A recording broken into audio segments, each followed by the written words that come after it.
ओम नमः सिद्धेभ्याय जय श्री ओम नमः सिद्धेभ्याय जय श्री ओम नमः सिद्धेभ्याय। मंगलम भगवान वीरो मंगलम गौतमोगणी मंगलम कुंद कुंदाद्यो जयंदर्मोस्तु मंगलम सर्वमंगल मांगल्यम सर्व कल्याण कारकम प्रधानम सर्वधर्माणां जैनम जयतु शासनम जैनम जयतु शासनम जैनम जयतु शासनम मोक्ष मार्गस्य नेतारं भेतारं कर्म भूभृतां ज्ञातारं विश्वतत्त्वानां वंदे तद्गुणलब्धये। आचार्य उमा स्वामी कृत तत्वार सूत्र अर्थात मोक्ष शास्त्र हम लोग पढ़ रहे हैं, जिसमें हमने मति ज्ञान के पहले तो सम्यक दर्शन ज्ञान चारित्राणी मोक्ष मार्गा, ये पहले सूत्र से हमने शुरू किया। और फिर सम्यक दर्शन जो कि धर्म का प्रारंभ करने का मुख्य द्वार है, उस सम्यक दर्शन के बारे में विवेचना किया कि वो सम्यक दर्शन सम्यक ज्ञान पूर्वक होता है या सम्यक दर्शन होने के बाद ज्ञान सम्यक हो जाता है, और इन तीनों की एकता ही मोक्ष मार्ग है। ये हमने शुरू में पढ़ा।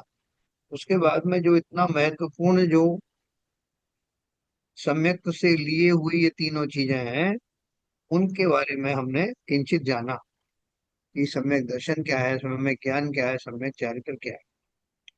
उसमें विशेष प्रकार से विशेष रूप से हमने सम्यक दर्शन के भेद पढ़े, व्यवहार सम्यक निश्चय सम्यक के बारे में जाना, नए निक्षेपों के बारे में पढ़ा और फिर उस सम्यक ज्ञान के बारे में किंचित चर्चा की।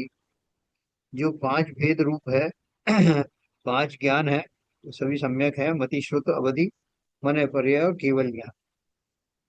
हमने अभी पिछले चर्चाओं में मति ज्ञान संबंधित जो विशेष बातें ली, उनका बैकग्राउंड खाली इतना है कि हम संसार में जो भी कुछ करते हैं वो बिना ये परिभाषाएं जाने हुए कि कौन सा उसमें अवग्रह है, कौन सा ईहा है, क्या अवाय है, क्या धारणा है, ये जाने बिना हमारा ज्ञान का व्यापार चला करता। हम देखते हैं कि बहुत सारे जीव जो है वो आधी अधूरी ज्ञान रखते हैं, बहुत सारे लोग थोड़ा आगे तक का ज्ञान रखते हैं, बहुत सारे लोग जो उससे ज्यादा निष्णात होते हैं। किसी की मेमोरी अच्छी होती है, किसी की नहीं होती, किसी के संस्कारों में बहुत अच्छी कुशलताएं भी होती हैं, किसी के नहीं होती। कोई थोड़ी सी बात कह करके बहुत कुछ समझ जाता है, कोई बहुत कुछ कहने के बाद भी थोड़ा ही समझता है। ये सब वैरायटी हमने अपने जीवन में देखी खाली यहाँ बात क्या है कि उन सब विविधताओं को इन्होंने नाम दे दिया और उनकी परिभाषाएं दे दी। जैसे कि कह दिया कि जो कुछ व्यक्ति ऐसे होते हैं जो इशारे से समझ जाते हैं, उनको थोड़ा बताओ, बहु समझ बहु बहुविध ना, ये सब हमने एक एक के बारे में बताया। बहुत सारी बातें हो रही उसमें से वो थोड़ी सी समझेगा, बहुत सारे लोग थोड़ी सी बात करो बहुत सारा समझ जाएंगे। तो ये बहु बहुविधि एक विध और क्षिप्र अक्षिप्र, ये सब हमने पढ़ा था। जो कोई थोड़ी सी बाहर निकली हुई चीज है उससे पूरा अनुमान लगा लेते हैं, ऐसे लोग भी हैं।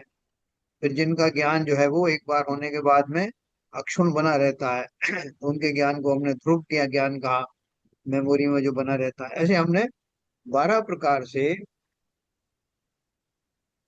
या 12 प्रकार के मति ज्ञान धारण करने वाले जीवों के बारे में पढ़ा। और 12 चार स्टेप हमने मति ज्ञान की पढ़ी, अवग्रह या अवाय और धारणा।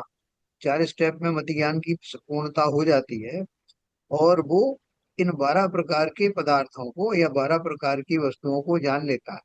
12 प्रकार की हमने कौन सी पढ़ी थी कि जो थोड़ा कहा बहुत जान लिया, बहुत कहा थोड़ा जाना, ज्ञान को काफी देर तक संजोए रखा और उसको उधार बना रहा है। तो ये ध्रुव अध्रुव निश्रत अश्रत, ये सब अपन ने इसके बारे में पढ़ा।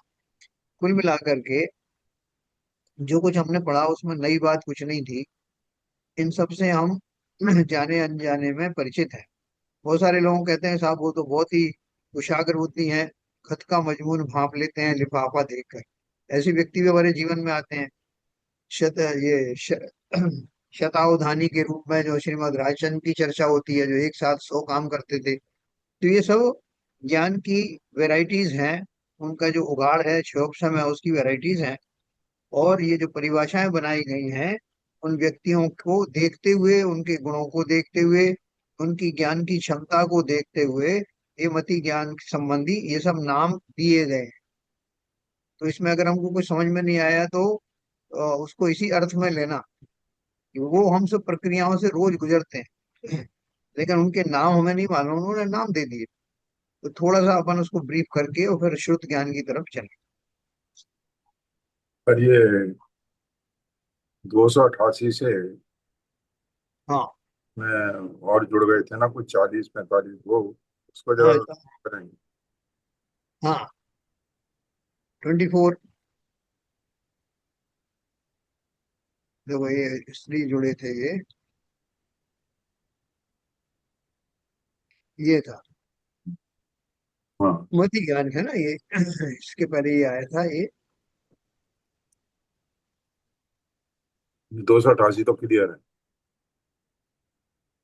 चार वेदों की विशेषता ये। हम्म। इस प्रकार अवग्रह या अवाय और धारणा, ये चार मति ज्ञान के भेद हैं। उसका स्वरूप उत्तरोत्तर तरतम अधिक अधिक शुद्ध होता है, और उसे पूर्व पूर्व ज्ञान का कार्य समझना चाहिए।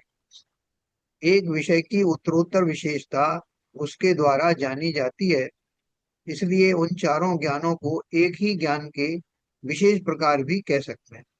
मति स्मृति आदि की भांति उसमें काल का असंबंध नहीं है, तथा बुद्धि मेधादि की भांति विषय का असंबंध भी नहीं है। ये उन्होंने बताया था कि ये जो चार भेद हैं, अवग्रह या अवाय और धारणा, ये मति ज्ञान के ही भेद हैं। इसमें किसी को इतना ही होकर के रह जाता है, सामान्य अवलोकन हो गया, परसेप्शन हो गया, अवग्रह हो गया, बस उसके आगे नहीं बढ़ा। कोई उससे आगे बढ़ता है, उस विषय को जानने की उत्कंठा रखता है, कोई उसको जान पाता है, अवाय हो जाता है, और जानने के पश्चात वो निर्णय ले लेता है, और वो निर्णय उसके पास में बनी रहती है, उसे धारणा कहते हैं। इसके बाद उन्होंने पढ़ा कि ये जो मति स्मृति आदि जो है वो तो मति ज्ञान के ही भेद हैं, लेकिन ये चार जो है, ये चार स्टेप में ज्ञान का उहाड़ होता है, वो अपन ने इसको अच्छे से जाना। ये मति ज्ञान के ही सब भेद हैं, स्मृति है, अनुमान है, तर्क आदि है, टोटल ओवरऑल मति ज्ञान के, और ये मति ज्ञान की चार स्टेप्स हैं। अब हम पढ़ते हैं, ये अपन ने जो कल पढ़ा था, न चक्षुर इंद्रियाभ्याम व्यंजनावग्रह नेत्र और मन से नहीं होता। ये वो अपन ने ऊपर में पढ़ा था कि नेत्र और मन जो होता है, वो वस्तु के पास जाने की उसको जरूरत नहीं होती। वो व्यक्त वस्तु को, जो अपन ऊपर व्यक्त और अव्यक्त का पढ़ा था ना, देखो ये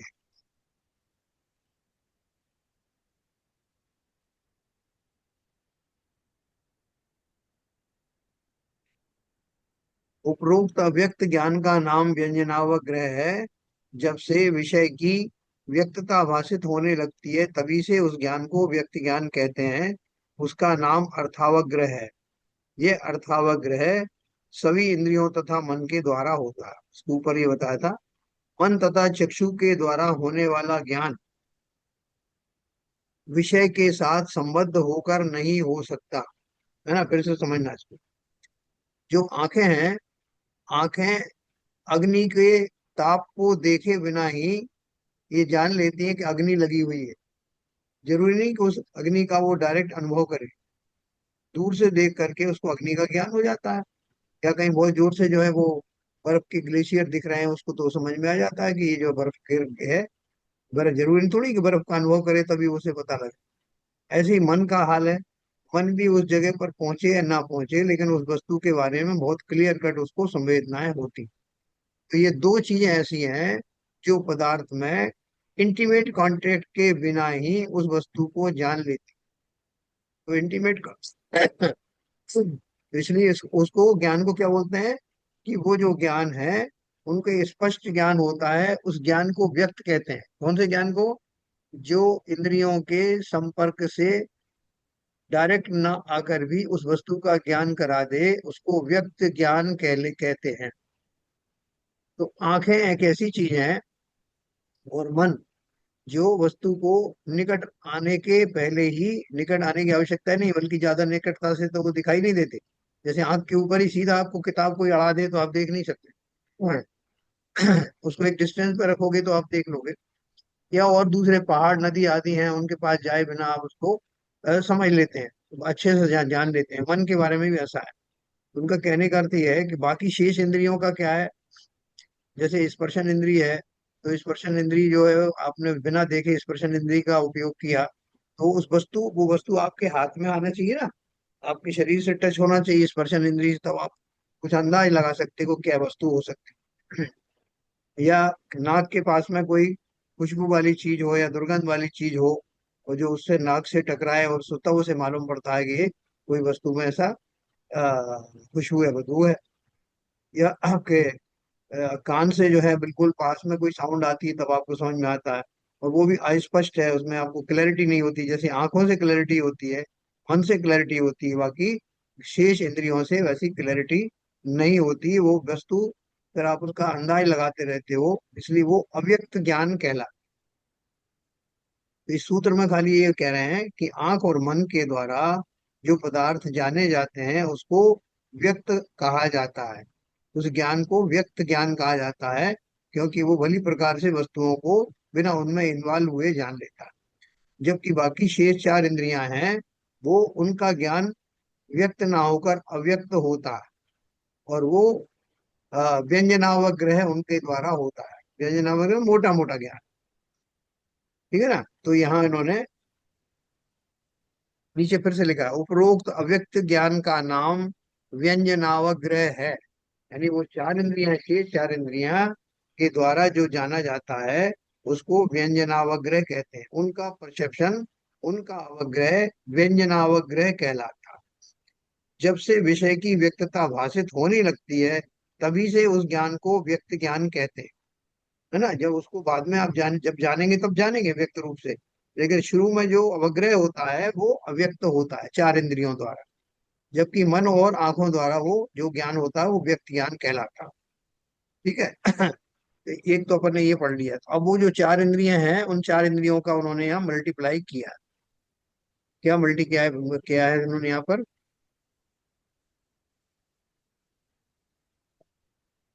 ये मति ज्ञान के 288 भेद 16 में सूत्र में कहे गए। और व्यंजनावग्रह चार इंद्रियों के द्वारा होता, इसलिए उसके बहु बहुविध आदि 12 भेद होने पर 48 भेद हो जाते। उन्होंने क्या किया कि ये जो चार इंद्रियां हैं, इनके विषय में एक बात विशेष रखी। अपन ने वहां तो पूरी छह छह के छह को कैलकुलेट किया था, छह से मल्टीप्लाई किया था ना अपन ने। जी हाँ, जी हाँ, जी हाँ, दो हाँ, सौ तो अट्ठासी आप कह सकते हो कि जब वो छह वहां आपने इंक्लूड कर लिए हैं, तो फिर इनको चार को अलग से क्यों लिया?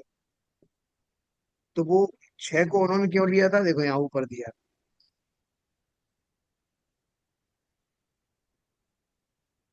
वो तो क्लियर है सब। क्लियर है ना। हाँ। तो वो इन्होंने यहाँ पे ये चार का विशेष बताया कि ये जो चार हैं, इन चार इंद्रियों का जो विषय होता है वो व्यंजन अवग्रह होता। जबकि वो टोटल जो 288 मत बनाए थे, उसमें छह से मल्टीप्लाई करके संयुक्त रूप से उनके बारे में बताया था कि वो 288 भेद हो गए छह से मल्टीप्लाई करने पर। लेकिन इसमें से जो चार इंद्रियां हैं, वो व्यंजन अवग्रह को ही पता करती हैं प्रारंभ। इसलिए उन्होंने उसको उस टोटल मति ज्ञान के भेद में इन चार इंद्रियों द्वारा होने वाले लिमिटेड ज्ञान को अलग से जोड़ा।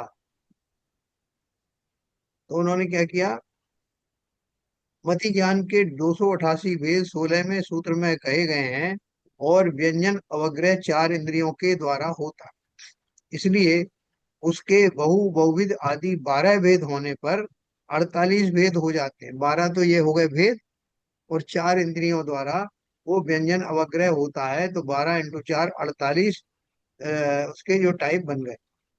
तो उस 48 व्यंजनावग्रह को टोटल मति ज्ञान में जोड़ने से 336 प्रभेद हो जाए, ऐसा आपने बताया।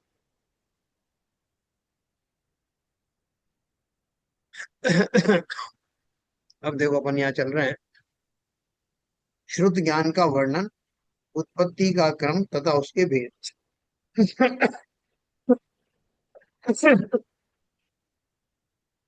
कल अपन ने इसको टच किया था थोड़ा। श्रुतम मति पूर्वम द्वैनिक द्वादश भेदम। श्रुत ज्ञान मति ज्ञान पूर्वक होता है, अर्थात मति ज्ञान के बाद होता है। वह श्रुत ज्ञान दो, अनेक और 12 भेद वाला है। हाँ? देखो ये सूत्र जो लिखते थे ना, मैं कहीं पढ़ रहा था कि ये जो उमा स्वामी जो थे, वो कहीं आहार लेने के लिए गए।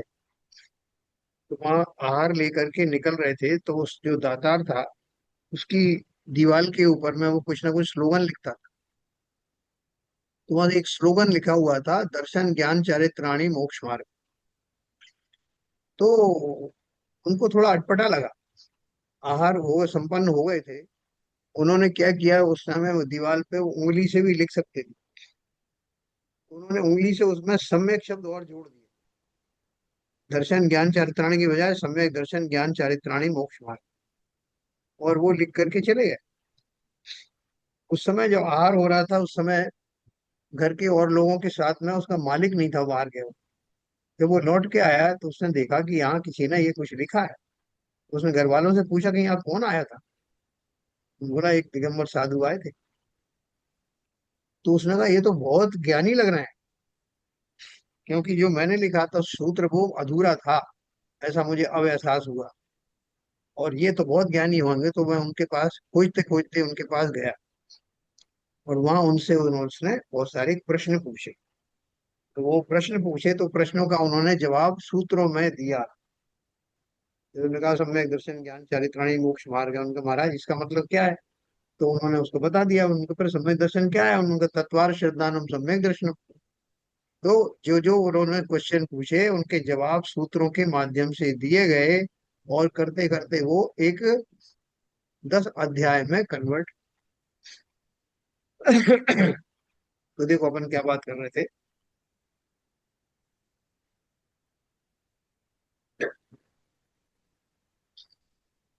मति ज्ञान पूर्वक होता है, सम्यक ज्ञान का विषय चल रहा है, इसलिए यह सम्यक श्रुत ज्ञान से संबंध रखने वाला सूत्र है। अपन जितनी भी चीज पढ़ रहे हैं उसमें सम्यक लगा लें। सम्यक मति, सम्यक श्रुत, सम्यक अवधि, सम्यक मनय पर्याय, सम्यक केवल ज्ञान, सारे सम्यक है ही, लगाने की जरूरत नहीं। तो शुद्ध ज्ञान किसे बोलते हैं? मति ज्ञान से ग्रहण किए गए पदार्थ से उससे भिन्न पदार्थ ग्रहण करने वाला ज्ञान शुद्ध ज्ञान है ना। मति ज्ञान से आपने कुछ ज्ञान प्राप्त किया, फिर उससे रिलेटेड और चीजों को जानना, या उसी के बारे में डिटेल में जानना, वो श्रुत ज्ञान का विषय है ना। श्रुत का बेसिक अर्थ होता है सुना हुआ, सुनकर के। सदगुरु का उपदेश सुनकर आत्मा का यथार्थ ज्ञान होना, इसमें उपदेश सुनना मति ज्ञान है, और फिर विचार करके आत्मा का भान प्रकट करना श्रुत ज्ञान है ना। अब वो जो 4 प्रकार का, 4 लेवल का आपने मति ज्ञान के द्वारा, अब अवग्रह या अवाय द्वारा जो है आपने मति ज्ञान की कुछ क्लैरिटी करी। वो क्लैरिटी के द्वारा आपको समझ में आया कि आज गुरुजी ने उपदेश दिया था, वो आत्मा के बारे में कुछ बोल रहे। तो आपने उसको उन 4 लेवल पर घटित किया, और जितना कुछ आप सुन सके वो आपने सुना। अब वो आत्मा शब्द आपके दिमाग में घुस गया। अब आपने उस आत्मा का शब्द का और विश्लेषण किया, और उसके बारे में जाना, और चीजें सोची कि अच्छा आत्मा की बात कर रहे थे, इसका अर्थ ये जितने भी जीव हैं वो सब आत्मा है। और आत्मा के बारे में बोल रहे थे कि वो कभी कटती नहीं, वो मरती नहीं है, शरीरों में रहती। इसका अर्थ मेरे शरीर में जो रह रहा है, या मैं इस शरीर में रह रहा हूँ, वो सब आत्मा ही है, और शरीर उससे अलग है। और उसके ऊपर जो भी चिंतन आपका हुआ बेसिक के ऊपर में, वो सारा श्रुत ज्ञान में। फिर शब्द से घटादी पदार्थों को जानना, इसमें घट शब्द का सुनना मति ज्ञान है, और उससे घट पदार्थ का ज्ञान होना श्रुत ज्ञान है। मैंने कल आपको उदाहरण दिया था ना, किसी ने आप बोला, इस बच्चे को बताया कि भैया वो गाय जो है ना वो दूध देती है, ये तो दूध पी रहे हो तुमने, गाय ने दिया है। तो उसके दिमाग में एक बात बैठ गई कि गाय से दूध मिलता है। लेकिन गाय ना तो उसने देखी, ना गाय के बारे में कुछ उसको और कोई जानकारी है। लेकिन कभी उसने चिंतन किया और उसके दिमाग में बैठ गया कि गाय कोई चीज है यहाँ से दूध प्राप्त होता है। पता करते करते उसने कहीं किताब में फोटो देखे वहां लिखा था गाय, वो शब्द पढ़ने और उसमें रिलेट करने में सक्षम हो गया। तो उसने समझ लिया जो मैंने सुना था शब्दों में उसको ऐसा लिखा जाता गाय, और उसका चित्र ऐसा होता। फिर उसके बारे में और जानकारी ली, उसने साक्षात गाय को देखा। ये सारी जो तारतम्यताएं हैं, ये गाय शब्द को सुनने के बाद में जो कुछ जनरेट हुआ है, वो सब श्रुत ज्ञान का विषय। ठीक है ना। तो शब्द से घटादी पदार्थों को जानना, इसमें घट शब्द का सुनना मति ज्ञान है, और उससे घट पदार्थ का ज्ञान होना श्रुत ज्ञान। फिर आगे अपन ने पढ़ा था कि धुएं से अग्नि का ग्रहण करना। कहने मति ज्ञान का जो है बहुत सारे भेद होते हैं ना, तो उसमें तर्क भी एक होता है, अनुमान भी होता है। तो धुएं से अग्नि का ग्रहण करना, इसमें धुएं को आंख से देखकर जो ज्ञान हुआ सो मति ज्ञान है ना। आंख से धुआं जाते हुए देखा, फिर अपन ने सोचा अरे भाई साहब धुआं निकल रहा, कहीं आग लग गई। और धुएं से अग्नि का अनुमान करना सो श्रुत ज्ञान है। आपको कैसे पता कि वो धुएं से, धुएं को देख करके आपको यही मानना है कि कहीं आग लगी है? तो उसके पीछे आपका बैकग्राउंड है कि आपने कहीं पहले पढ़ा है, सुना है, आपके संस्कारों में है, या कहीं भी आपको ने जाना है कि अग्नि से धुआं उठता है। और अब आपने उस समय अग्नि नहीं देखी, उस समय तो धुआं देखा। तो धुएं का देखना तक मति ज्ञान है। फिर उससे आगे फर्दर जो सोचा आपने, इसका अर्थ क्या है, तो वो जो उसके ऊपर के उपरांत का जो कुछ चिंतन है, विचार है, वो सब श्रुत ज्ञान में। ठीक है ना। आगे दिया है, एक मनुष्य ने जहाज शब्द सुना, सो यह मति ज्ञान है। पहले जहाज के गुण सुने अथवा पढ़े थे, तत्संबंधी जहाज शब्द सुनकर जो विचार करता है सो श्रुत ज्ञान। ये कुछ क्लियर हुआ कि अभी नहीं हुआ? ये क्लियर, क्लियर है सर। फिर मति ज्ञान के द्वारा जाने हुए विषय का अवलंबन लेकर जो उत्तर तर्कणा, यानी दूसरे विषय के संबंध में विचार जीव करता है, सो श्रुत ज्ञान है। तो ज्यादातर श्रुत ज्ञान ही हमको देखने को मिलता है। क्यों मिलता है? क्योंकि मति ज्ञान, पहली बार अगर किसी को थोड़ा ज्ञान होता है, फर्स्ट अवलोकन वगैरह होता है, दर्शन होता है, तो वो मति ज्ञान होता है। लेकिन कालांतर में जब हमारी बुद्धि भी थोड़ी निखरती जाती है, तो एक बात से दूसरी बात, दूसरी से तीसरी बात का ज्ञान होते होते वो हमको मति ज्ञान तो हम भूल ही जाते हैं कि हमको प्रारंभ में कैसे हुआ। उसके आगे की जो जितना भी व्यापार चलता है वो श्रुत ज्ञान के माध्यम से आगे बढ़ता है। तो पहली बार जो प्रारंभिक ज्ञान होता है वो मति ज्ञान कहलाता है। और उसके बाद में जो उत्तरोत्तर जो ज्ञान होता है वो सब श्रुत ज्ञान में आता है। मति ज्ञान के द्वारा जाने हुए विषय का अवलंबन लेकर जो दूसरे विषय के संबंध में विचार जीव करता है, सो श्रुत ज्ञान है। श्रुत ज्ञान के दो भेद हैं, अक्षरात्मक और अनक्षरात्मक, है ना। देखो, आत्मा शब्द को सुनकर आत्मा के गुणों को हृदय में प्रकट करना, सो अक्षरात्मक श्रुत ज्ञान है। अक्षर आपने शब्द सुना, और शब्द सुन करके आपको, बहुत सारे लोग हैं ना आत्मा को सुन करके ही उसमें एकदम खो जाते हैं, अरे वाह क्या आत्मा की बात कही आपने, क्या आत्मानुभूति की बात कही, आंखें बंद हो जाती हैं उनकी और वो खो जाते हैं। तो आत्मा शब्द को सुनकर आत्मा के गुणों को हृदय में प्रकट करना, सो अक्षरात्मक श्रुत ज्ञान है। आत्मा आपको दिखाई नहीं गई, आत्मा के बारे में और ज्यादा वर्णन भी अभी नहीं किया, लेकिन आपके संस्कार भी थे, धारणा थी कुछ पहले से उसके बारे में, आपको पहले का ज्ञान भी था। क्योंकि आत्मा के बारे में पढ़ा तभी तो आप खो गए। तो आत्मा शब्द का इस्तेमाल किया तो आप उन सब भावों से जुड़ गए जो आपने कभी आत्मा शब्द सुन करके पहले किए थे। तो अक्षर और पदार्थ में वाचक वाच्य संबंध है। वाचक शब्द है, उसका ज्ञान मति ज्ञान है, और उसके निमित्त से वाच्य का ज्ञान होना सो श्रुत ज्ञान है। आत्मा शब्द आपने पहले सुना था और उसके बारे में ज्ञान भी था कि आत्मा, जब मैं आत्मा कहूं तो समझ लेना जीव की बात हो रही है। जब मैं आत्मा की चर्चा करूं तो अविनश्वर पदार्थ की बात हो रही है। ये सब आपने पढ़ा था। अब किसी ने एकदम कहा कि भाई साहब सब आत्मार्थी यहाँ इकट्ठे हो जाएं, मैं आज आपको आत्मा की बात सुनाने वाला। हे आत्मन, वो आत्मा कैसा है, और बस मैं पहुंच गया। कहाँ पहुंच गया? जो कुछ मेरे बैकग्राउंड उसका था वहां तक पहुंच गया मैं। तो वो इस तरह से शब्द को सुन करके उस संपूर्ण विविधता और विस्तृतता को जानना जो हुआ, वो सब श्रुत ज्ञान का विषय है। अक्षर और पदार्थ में वाचक वाच्य संबंध है। आपने शब्द बोला और उससे रिलेटेड जो चीजें सब आ गई। वाचक शब्द है और उसका ज्ञान मति ज्ञान है, और उसके निमित्त से वाच्य का ज्ञान होना सो श्रुत ज्ञान है। परमार्थ से ज्ञान कोई अक्षर नहीं है। हम्म। अक्षर तो जड़ है, वह पुद्गल स्कंद की पर्याय है, वह निमित्त मात्र है। अक्षरात्मक श्रुत ज्ञान कहने पर कार्य में कारण का मात्र उपचार किया गया समझना चाहिए। हैं? अपन बोलते हैं अक्षर का अनंतमा भाग होता है, किसको होता है? अक्षर का अनंतमा भाग ज्ञान किसको होता है? खुद की हुई। नहीं, अनंतमा, अक्षर का जितना ज्ञान हो सकता है उसका अनंतमा भाग ही, भाग निगोदिया को। बराबर ही। एक निगो, इंद्रिय को। निगोदिया को होता है। निगो दिया जीव को होता है। एक इंद्रिय तो है ही, वो सही कहा, है ना?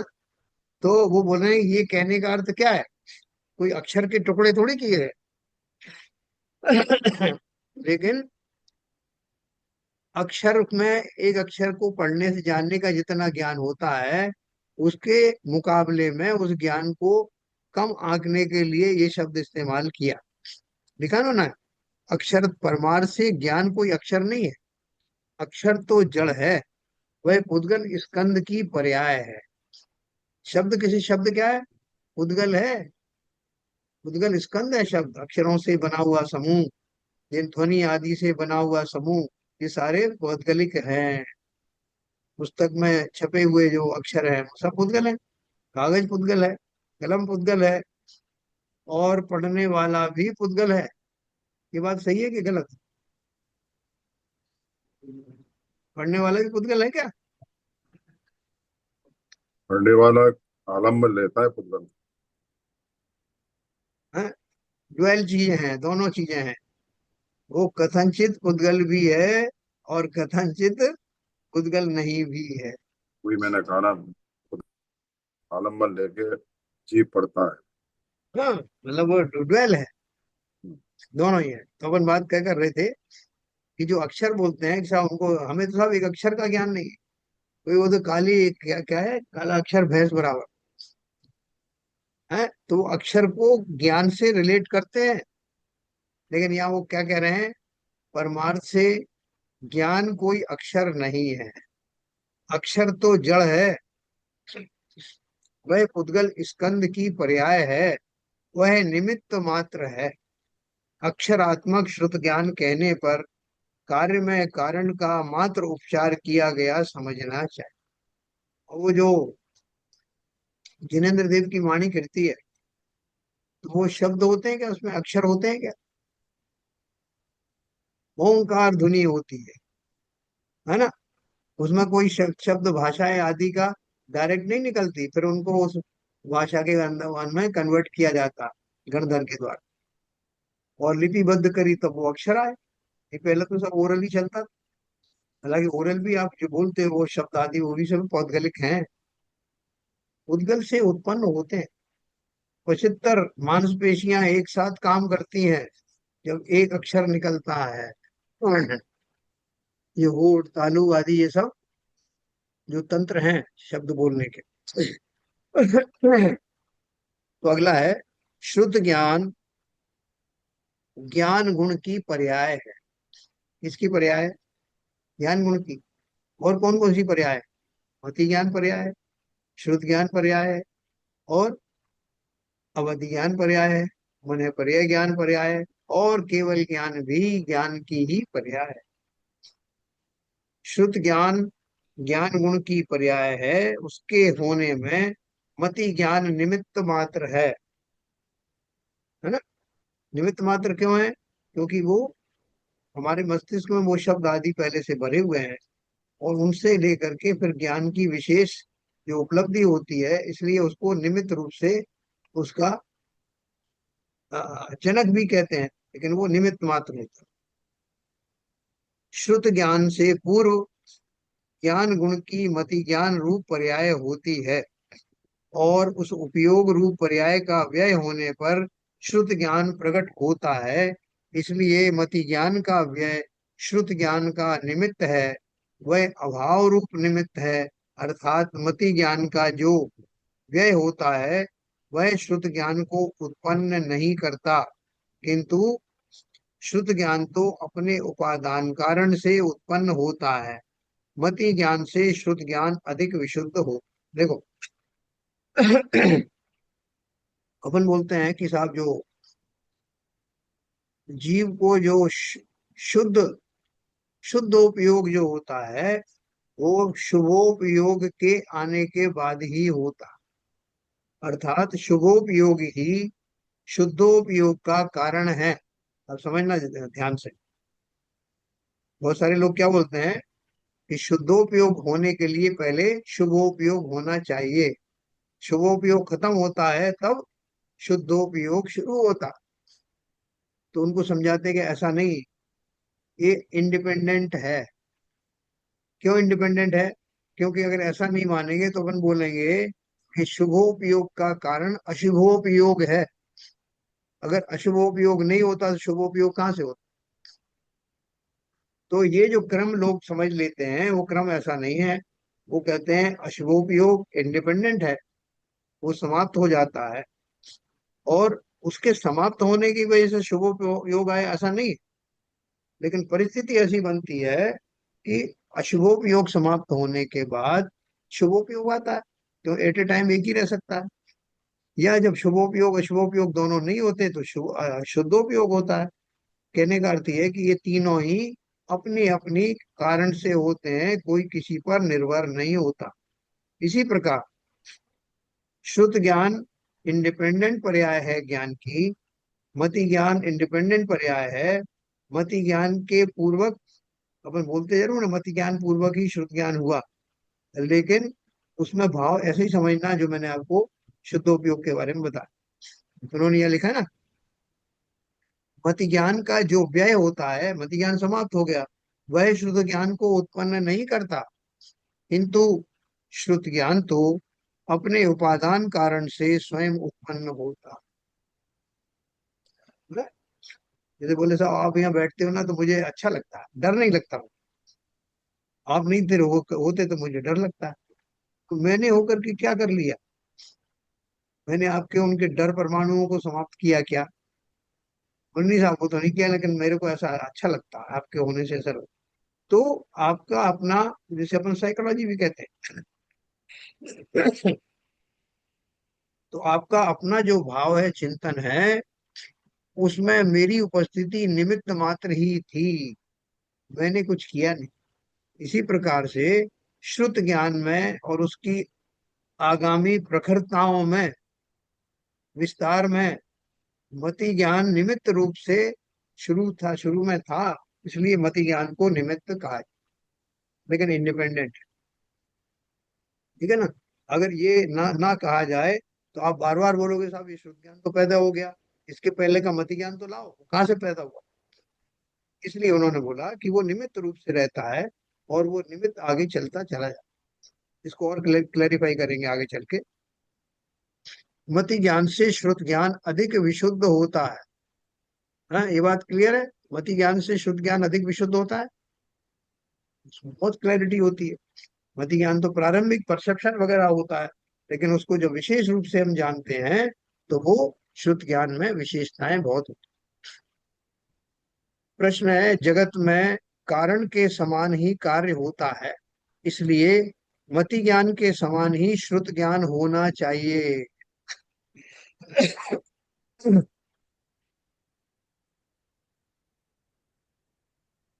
मति ज्ञान के समान श्रुत ज्ञान होना चाहिए, क्वेश्चन पूछा। उत्तर है, उपादान कारण के समान कार्य होता है, निमित्त कारण के समान नहीं। जैसे घट की उत्पत्ति में दंड, चक्र, कुम्हार, आकाश इत्यादि निमित्त कारण होते हैं, किंतु उत्पन्न हुआ घट उन दंड, चक्र, कुम्हार, आकाश आदि के समान नहीं होता, किंतु वह भिन्न स्वरूप ही मिट्टी के स्वरूप ही होता है। इसी प्रकार शुद्ध ज्ञान के उत्पन्न होने से मति नाम, जो केवल नाम है, मात्र बाह्य कारण है, और उसका स्वरूप शुद्ध ज्ञान से भिन्न है। क्या समझ में आया शैलन जी? किसी ने बोला कि जो मति ज्ञान है और शुद्ध ज्ञान है वो एक जैसा ही तो होगा। क्यों? क्योंकि नहीं मति सर, ज्ञान नहीं पूर्व। सर, नहीं सर, हाँ। आपने जो एक बेसिक चीज बताई, हाँ। मति ज्ञान तो एक परसेप्शन है। हाँ। जो शुद्ध ज्ञान है वो बहुत विशुद्ध ज्ञान है, और जो विस्तृत ज्ञान है, हाँ। और दोनों इंडिपेंडेंट हैं। हालांकि यस। मत्स्य ज्ञान उसमें निमित्त रहा, निमित्त। हाँ। समझे, मगर उसका वो कारण नहीं है। शुद्ध ज्ञान जो होता है अपनी उपादान हैं? शक्ति से होता है। नहीं, द्वारा नहीं, मतलब उसकी उपस्थिति होती है, उसका लिए है। हम्म, उसकी उपस्थिति होती है, वो निमित्त मात्र रहता है। और शुद्ध ज्ञान जो है वो अपनी उपादान शक्ति से ही आता है, यस। उसका और कोई कारण नहीं है। देखो, उन्होंने एक बहुत बढ़िया उदाहरण दिया। ये उन्होंने पूछा कि जगत में कारण के समान ही कार्य होता है, इसलिए मति ज्ञान के समान ही श्रुत ज्ञान होना चाहिए। हम्म, तो उन्होंने क्या उदाहरण दिया कि जब हम घड़े को बनाते हैं तो घड़ा बनाते समय बहुत सारे निमित्त होते हैं। कुम्हार होता है, मिट्टी होती, कुम्हार होता है, चक्र होता है, आकाश होता है, वो घुमाने वाला दंड आदि होता है, वो सब निमित्त होते हैं। लेकिन जब जो चीज बनती है वो प्रोडक्ट बिल्कुल उन सबसे अलग होता है। ना तो वो कुम्हार जैसा होता है, ना वो दंड जैसा होता है, ना चक्र जैसा होता है। वो तो इंडिपेंडेंट होता है, और वो इंडिपेंडेंट उस द्रव्य से बनता है जो उसमें बनने के बाद भी विद्यमान रहता है, मिट्टी। तो इसलिए वो बोल रहे हैं कि तुम बोल रहे हो कि जैसा निमित्त होगा वैसा ही तो उपादान होगा, बिल्कुल नहीं होगा। निमित्त अपना काम कर रहे हैं, लेकिन वो जरूरी थोड़ी है। यहाँ तक कि कुम्हार जो जिसको बोलते हैं घड़ा बनाया उसने, उसकी एंटिटी अलग है। कुम्हार थोड़ी मिट्टी है, घड़ा कुम्हार से थोड़ी बनता है। लेकिन वो सब बनाते समय मौजूद थे, वो सब निमित्त मात्र थे, और एक मिट्टी ही उपादान थी। ठीक उसी प्रकार से मति ज्ञान की विविधताओं के बने रहने के बावजूद भी शुद्ध ज्ञान अपने आप में अलग, अनुपम और अपने कारण से उत्पन्न होने वाला। ठीक है सर? इसी प्रकार शुद्ध ज्ञान के उत्पन्न होने से मति नाम केवल नाम मात्र बाह्य कारण है, और उसका स्वरूप शुद्ध ज्ञान से भिन्न है। फिर छठवां दिया, एक बार शुद्ध ज्ञान के होने पर फिर जब विचार प्रलंबित होता है, तब दूसरा शुद्ध ज्ञान मति ज्ञान के बीच में आए बिना भी उत्पन्न हो जाता है ना? एक बार आपको किसी ने बता दिया कि ये गाय शब्द है, गाय का शब्द का आपको ज्ञान हो गया कि भाई गाय एक कोई दुधारू पशु होता है। मैंने उसे देखा नहीं, लेकिन कभी देखूंगा। मुझे किसी ने एक तो शब्द बताया कि ये दूध की उत्पत्ति एक गाय नाम के प्राणी से होती है। और जब मैं लिखना पढ़ना सीख गया तो मुझे गाय लिखना बताया कि ये शब्द जो मैं लिखा है गा या, तो ये गाय लिख दिया। तो गाय का अर्थ ये, वो जो मैंने आपको बताया था कि दुधारू पशु होता है, ये जो गाय शब्द है ये उस बात का सूचक है। तो ये दोनों बातें मेरे दिमाग में आ गई। अब मैंने उस वस्तु को कहीं देखा और लोगों को बात करते हुए देखा, साहब कहाँ गए थे, बोले गाय का दूध लेने गए थे। बोले गाय कहाँ मिली आपको, वो वहां खड़ी हुई थी। कैसे दूध निकला उसमें, उसके थनों में से दूध था। अच्छा, तो उसको कौन ने दुआ। अब मैंने उसके बारे में बहुत सारी इंक्वायरी करी। जो शुरू शुरू में थी ना, जिज्ञासा हुई, वो कौन कौन लेने जाता है, उसके दूध में क्या विशेषताएं होती हैं, वो दूध को बछड़ा भी पीता है क्या, और कितनी तरह के दुधारू पशु होते हैं। अब जो मैं जान रहा हूँ, मैंने एक बार गाय शब्द जाना था, और उससे लेते लेते मैं बकरी के बारे में भी जान गया, मैं ऊँटनी के बारे में भी जान गया। बहुत सारी चीजें जो रिलेटेड थे, जो दुधारू थे, उन सबके बारे में जान गया। और उससे फिर और फर्दर मैंने जाना कि बकरी और क्या होती, बकरी क्या खाती है साहब। बात चल रही थी गाय की, बात चल रही थी दूध की, और मैं बकरी के खाने पे पहुंच गया। उन्होंने बोला वो पत्तियां खाती है, पत्तियां कहाँ होती है, वो जंगल में होती। जंगल कहाँ होते हैं, तो जंगल देखने चले गए, जंगल में क्या क्या होता है। तो एक वस्तु से, एक शुद्ध ज्ञान से, मति ज्ञान तो गाय के तक सीमित था। उसके बाद की जितनी चर्चाएं हुई, वो श्रुत ज्ञान की विविध चर्चाएं हुई। वापस उसमें फिर से गाय जैसा शब्द से शुरुआत करने की जरूरत नहीं। तो यही उन्होंने कहा। एक बार शुद्ध ज्ञान के होने पर, फिर जब विचार प्रलंबित होता है, तब दूसरा श्रुत ज्ञान मति ज्ञान के बीच में आए बिना भी उत्पन्न हो जाता है। इससे सहमत है कि नहीं आप सब। ऐसे श्रुत ज्ञान में मति पूर्व इस सूत्र में दी गई व्याख्या कैसे लागू होती है। जो प्रश्नकर्ता ने फिर भी छोड़ा नहीं, उसने बोला कि मुझे तो आप बताओ ये पूरा मैकेनिज्म है। मति पूर्व इस सूत्र में दी गई व्याख्या कैसे लागू होती, कैसे वो मति ज्ञान से शुद्ध ज्ञान की उत्पत्ति हुई। उत्तर दिया, उसमें पहला श्रुत ज्ञान मति पूर्वक हुआ,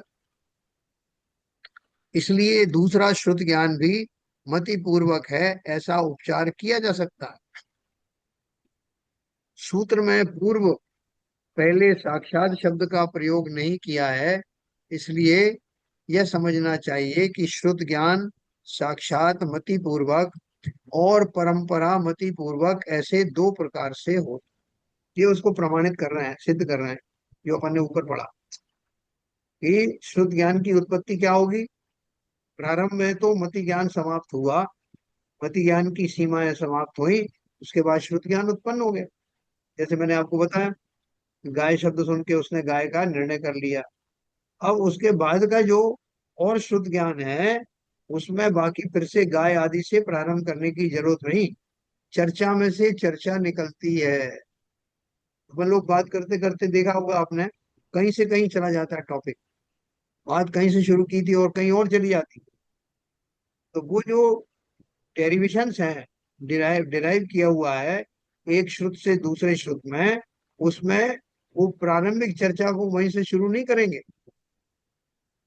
कि आप बात कर रहे थे रेलगाड़ी की बात करते करते जो है वो यात्रियों पे बात आ गई, स्टेशन पे बात आ गई, स्टेशन मास्टर के ऊपर आ गई, और वहां से चलते चलते गवर्नमेंट के ऊपर आ गई, गवर्नमेंट से देश के ऊपर आ गई।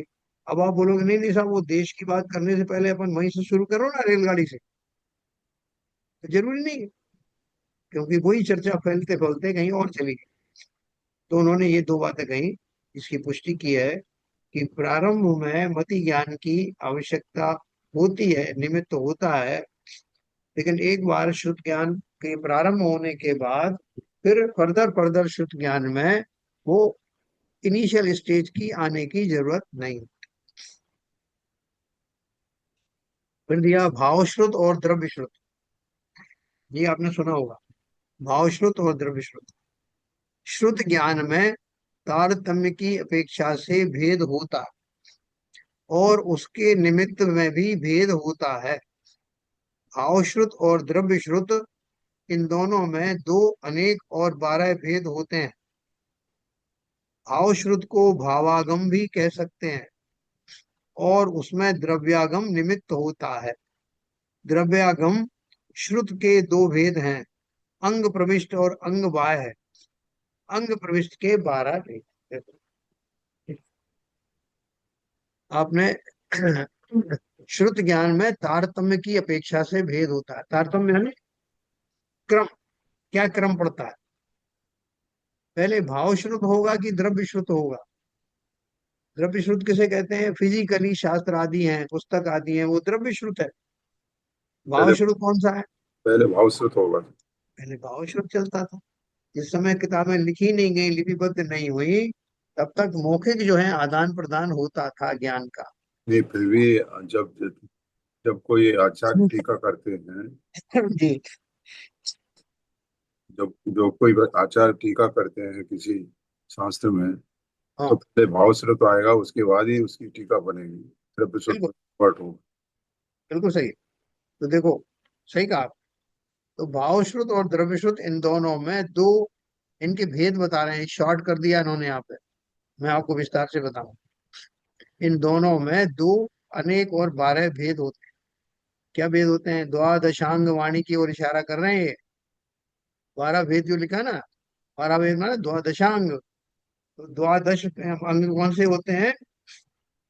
इसमें लिखा है द्रव्यागम, ये द्रव्यागम है, के दो भेद हैं, अंग प्रविष्ट और अंग बाह्य।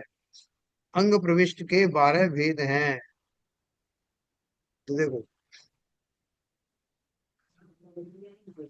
हैं? आए हैं सब आए। अनक्षरात्मक और अक्षरात्मक श्रुत ज्ञान। अनक्षरात्मक श्रुत ज्ञान के दो भेद हैं। ये इनके 12 अंग जो बताए ना, ये इनका अभी वर्णन आने वाला।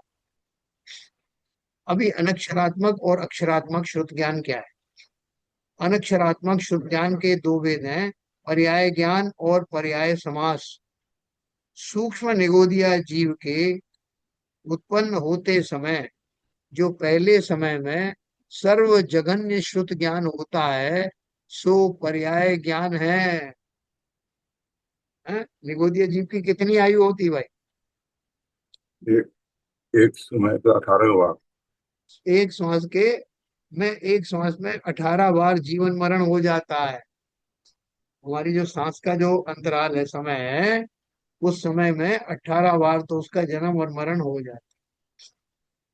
तो इतनी जल्दी जल्दी वो उत्पन्न होता है, मर जाता है। तो बोल रहे हैं कि उसका जो प्रारंभ में जैसे ही जन्म हुआ, और मरण मरण होने से पहले, उस पर्टिकुलर पर्याय का समाप्त होने से पहले, उसको जो प्रारंभ में शुरू में जो ज्ञान होता है, उसको क्या बोलते हैं? पर्याय ज्ञान। और दूसरा भेद पर्याय समास है। सर्व जगन्य ज्ञान से अधिक ज्ञान को पर्याय समास कहते हैं। वो ज्ञान थोड़ा सा मान लो बड़ा उत्पन्न हुआ था, जब जो ज्ञान था, और जब मरने को आया तब तक उसका फुल जो ज्ञान की लास्ट मंजिल उसने हासिल की, उसको पर्याय समास कहते हैं। ठीक है, उत्पन्न होते समय और मरण के समय, पहला उस पर्याय के मरण के समय। तो ये दूसरा भेद पर्याय समास है। सर्व जघन्य ज्ञान से अधिक ज्ञान को पर्याय समास कहते हैं, मतलब मिनिमम ज्ञान को पर्याय ज्ञान, और उस पर्याय का मैक्सिमम ज्ञान को पर्याय समास कहते हैं। उसके असंख्यात लोक प्रमाण भेद है। अब बोलो, जघन्य के और उत्कृष्ट के बीच में अनंत भेद है। अपने बारे में लगा लो। जीव जब जन्म लेता है, तब से लेकर के, और जो एकदम छोटा शिशु होता है, उससे थोड़ा सा बड़ा शिशु होता है, उसके ज्ञान के अनंत भेद हो जाते हैं। फिर शिशु से किशोर होता है, उसके बीच में भी अनंत भेद होते हैं उसके ज्ञान। यानी एक ही पर्याय में, मनुष्य की पर्याय में, शिशु से लेकर के वृद्ध होने तक की भूमिका में उसके ज्ञान के अनंतानंत भेद हो जाते हैं। है ना? ज्ञान के भेद का अर्थ है क्वांटिटी में भी और क्वालिटी में भी। तो ये बोल रहे हैं उसके, ये सारी बारीकी जानने से आपको क्या फायदा होगा? जिस ज्ञान की चर्चा अपन कर रहे हैं, हम नहीं करेंगे तो कौन करेगा? हम ही तो ज्ञान है, हम ही तो ज्ञानधारी हैं। ज्ञान हमारे अंदर ही है। ज्ञान का व्यापार हम ही तो करते हैं। हम नहीं करेंगे तो जड़ करेगा क्या? हमारा काम ही ज्ञान स्वभाव। तो इसलिए उस ज्ञान की विविधताएं, उस ज्ञान की पराकाष्ठाएं, उस ज्ञान की उपयोगिताएं, ये सब पढ़े बिना हम नहीं रहेंगे, और क्या करेंगे? ये नहीं करेंगे तो संसार में रस लेंगे क्या? इसलिए इसको बहुत बारीकी से समझो, और इसको समझते समझते आपका ज्ञान की वो मंजिल आ जाएगी, जब ना केवल आपका ज्ञान सम्यक होगा, बल्कि वो ज्ञान केवल ज्ञान का रूप धारण करेगा। इसलिए बहुत उत्साह के साथ में रुचि पूर्वक समझना, एवं समझना कि हमें क्या करना है सबसे। हमारा काम तो इसके बिना भी चल रहा है, बिल्कुल सही चल रहा है, लेकिन जब हम काम चलाते हैं ना उस ज्ञान से, तो हमारा ज्ञान का उपयोग और जगह भी जाता है, और जगह जाता है, तो राग द्वेषों की पुष्टि होती। इसलिए इसमें लगाओ, भटकेगा नहीं। तो अपन बात कर रहे थे, निगोदिया जीव के सम्यक श्रुत ज्ञान नहीं होता, किंतु मिथ्याश्रुत होता है। इसलिए यह दो भेद सामान्य श्रुत ज्ञान की अपेक्षा से कहे हैं, ऐसा समझना चाहिए।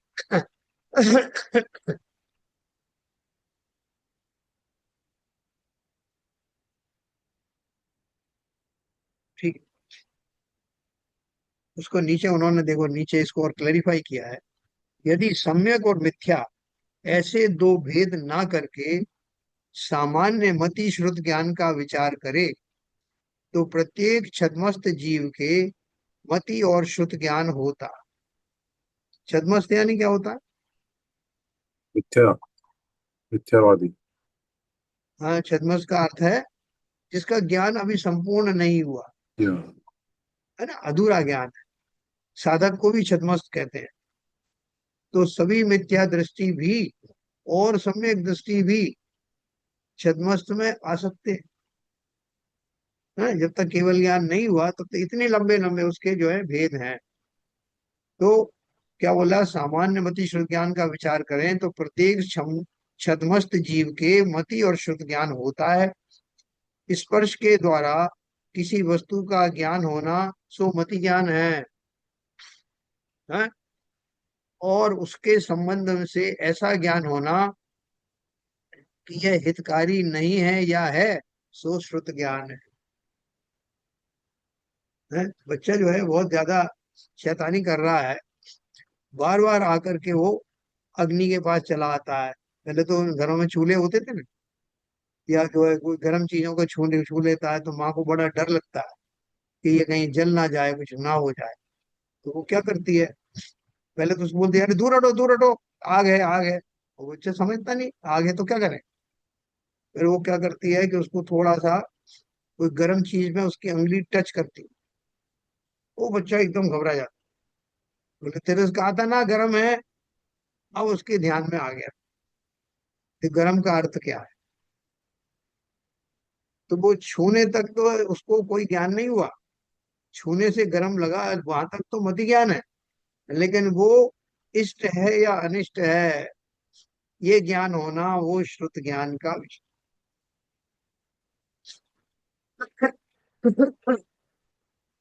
स्पर्श के द्वारा किसी वस्तु का ज्ञान होना सो मति ज्ञान है, और उसके संबंध से ऐसा ज्ञान होना कि हितकारी नहीं है या है, सो श्रुत ज्ञान है। वह अनक्षरात्मक श्रुत ज्ञान है। कैसा ज्ञान हुआ वो? टच करके पता लगा, शब्दों से थोड़ी बताया। अपने को खुद ही पता लगा, अरे साहब यहाँ मत जाना, ये करंट आ रहा है। कैसे पता लगा करंट आ रहा है? अरे साहब पूरी बॉडी में ऐसे झंझनाहट आ गई। तो ये कौन सा श्रुत ज्ञान है? अनक्षरात्मक। एक इंद्रिय आदि असैनी जीवों के अनक्षरात्मक श्रुत ज्ञान ही होता है। सैनी पंचेंद्रिय जीवों के दोनों प्रकार का श्रुत ज्ञान होता है।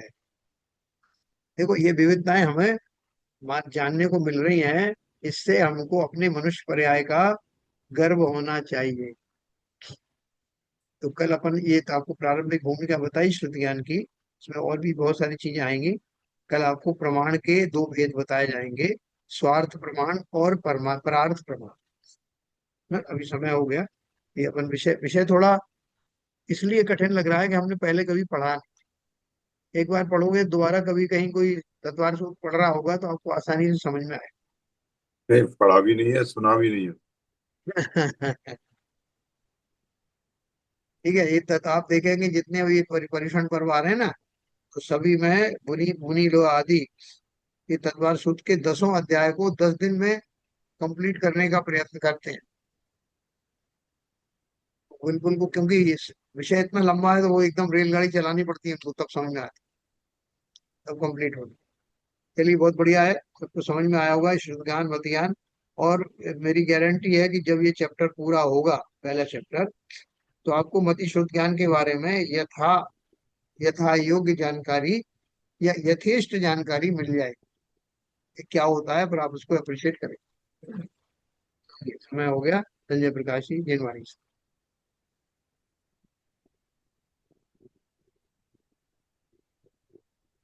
जिनवाणी जग मैया जन्म दुख मेट दो, जन्म दुख मेट दो, मरण दुख मेट दो।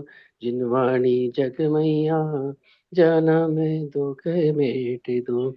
बहुत दिनों से भटक रहा हूँ ज्ञान बिना है मैया, निर्मल ज्ञान प्रदान सुकर दो, तू ही सच्ची मैया रे। जिनवाणी जग मैया जन्म दुख मेट दो। गुण स्थानों का अनुभव हमको हो जावे जग मैया, चढ़े उन्हीं पर क्रम से फिर हम होवे कर्म खिपैया। जिनवाणी जग मैया जन्म दुख मेट दो।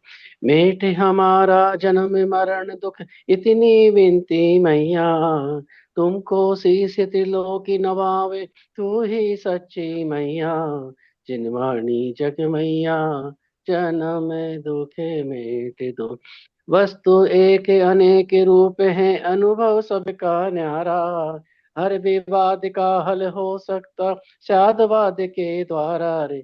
जिनवाणी जग मैया जन्म दुख मेट दो, जन्म दुख मेट दो, मरण दुख मेट दो। जिनवाणी जग मैया जन्म दुख मेट दो। जिनवाणी माता की जय।